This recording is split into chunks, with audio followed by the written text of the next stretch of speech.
Hello, my friends, and welcome to another episode of AI with Mark B. In today's episode, we're going to look at the different models within each of the frontier AI models and how to choose which model to use. Okay, so what do I mean by models within the frontier LLM products? So let's start with Google Gemini. So when you come into the chat window here, you see on the right here is this thing called Flash. Now, Flash is the name of Google's model. When I click on here, I can see that there are different models that I can use.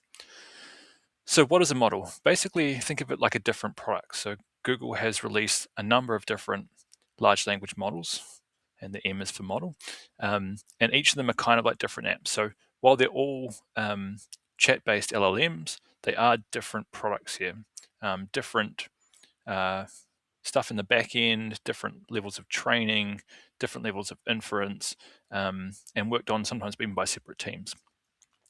Just like in software, the number here, so 3.5, indicates the version release. And so always pretty much the higher the number, the more recent the model. So 3.5 Flash is newer than 3.1 Flash Lite.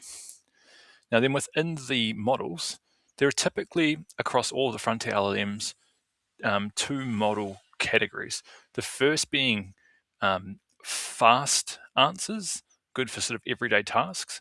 And the second is sort of deeper thinking, complex tasks, code, maths, and the like. So when we see here in Gemini, the quick model is called Flash, and the sort of advanced thinking and what they call inference, which is thinking time before an answer is provided by an LLM, in Google Gemini's case is called Pro.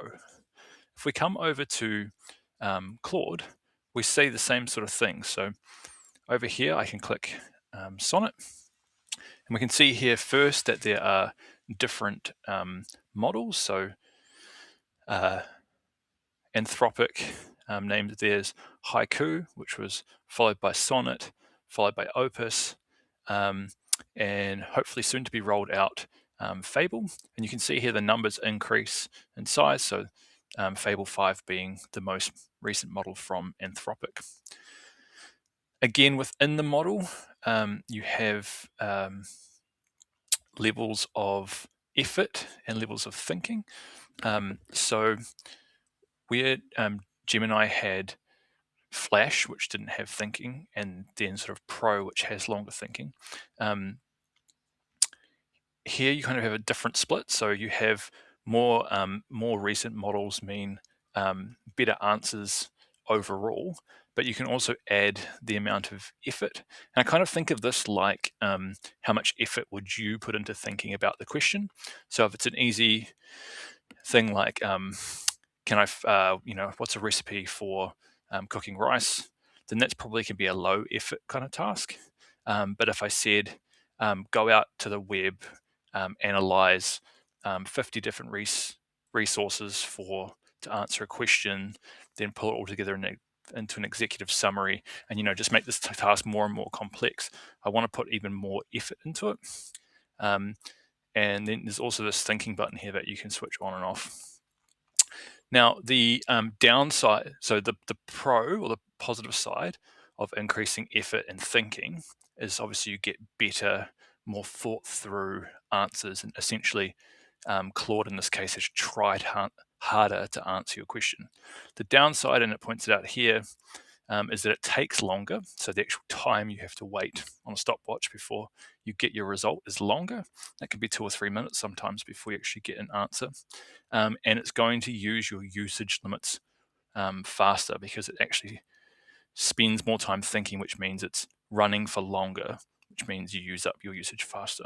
So if you're on free plans, you probably want to reserve this for very really use things, where if you're on a paid plan, you can kind of play around with trying to use the most advanced models for longer and sort of understand how that impacts your usage if you hit any caps.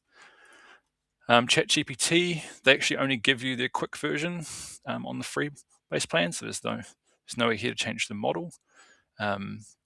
So it's pretty easy. And then over on Open Router, which we spoke about right at the start, you'll recall that there were over 400 models that you could add. And so you click up on the top left and go add model. And then here there's actually a filter for free models, so I suggest you use that.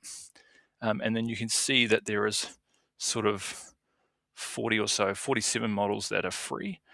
Some of the more well-known ones, so Llama models by Meta or Facebook. And while we've already talked about the higher the number, the better in terms of newer, I wanted to show you quickly this other bit here that always ends with a B, and that's B for billion.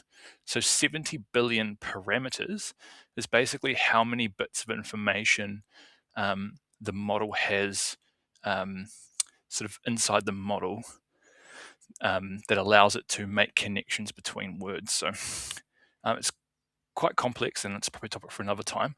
But what you can the quick shortcut for this is basically the more parameters, the larger the model, the more complex the model, the better it is at more things. So a 3 billion parameter model, it can only be used in a very narrow range of tasks. Wouldn't be good for coding, wouldn't be good for website development, wouldn't be good for complex tasks, but might be good for writing emails as an example with 3 billion model. Whereas a 70 billion parameter model has a lot more access to a large amount of knowledge across the world. The like Opus 4.8 or ChatGPT 5.5, 5.6, all the top models, they're in the actual trillion parameter range. So 3 billion is quite low. You could probably actually run that on a new iPhone, for example, whereas these large models have to be housed in a data center. All right, so Llama is the Meta model. So Qwen is one of the top open source Chinese models. So it's a very good model. Nematron is made by NVIDIA, and they have some quite, pretty much all their models are free. So there's some quite good models from them.